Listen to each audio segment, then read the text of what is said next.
Do you love Japanese food? We are making it easy, healthy, and fun right at home. I'm Yoshiko from Tokyo Flavors, New York Style, and with my partner Ian, Konnichiwa. we are bringing you bold Japanese flavors with a New York twist.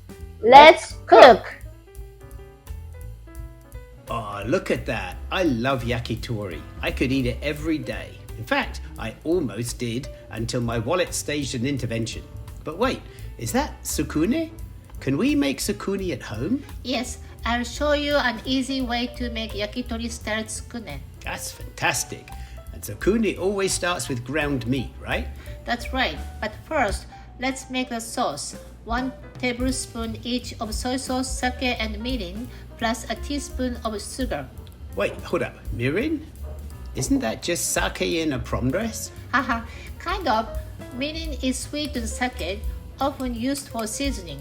It adds growth and depth. So it's like sake's sophisticated dessert-loving cousin. Got it. Now, you're starting with about half a pound of chicken, a mix of breast and thigh, 50-50. But either one works, right? Yes, use what we have. And you ground the meat in a food processor. Respect. Personally, I probably just buy it pre-ground, for efficiency. That's totally fine. Thank you. Permission to be lazy is my love language.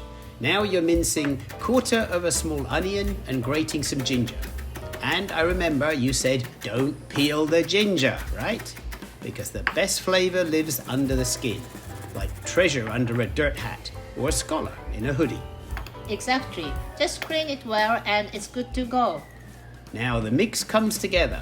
Chicken, onion, ginger, and 2 teaspoonfuls of mayonnaise. Yes, it keeps the patties juicy and tender, but it has to be Kewpie mayo. Ah yes, your lifelong obsession. You and QP have history. Honestly, I'm a little jealous. I'm pretty sure you loved QP before you loved me. It's true. Kewpie is my BFF, best flavor forever. Well, I guess that makes QP my eternal culinary rival. Okay, now you're shaping the mix into skewers, basically creating tiny chicken sculptures.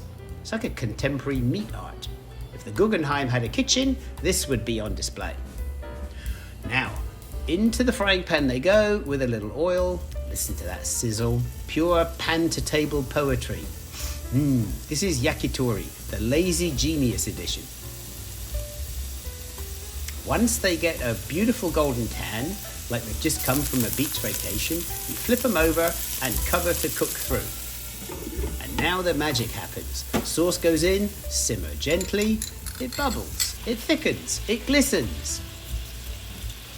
Boom, done, juicy, golden. These look insane. I'm actually drooling. This may be the highlight of my week. Let's eat before they get cold. You heard the boss. Itadakimasu! Love Japanese food? Let's make it easy at home. Hit subscribe, turn on notifications, and check out our website for more tips and recipes. If you enjoyed this video, give us a thumbs up and share it with your friends. Got questions or requests? Drop a comment. We love to hear from you. Stay hungry, stay curious. Happy cooking!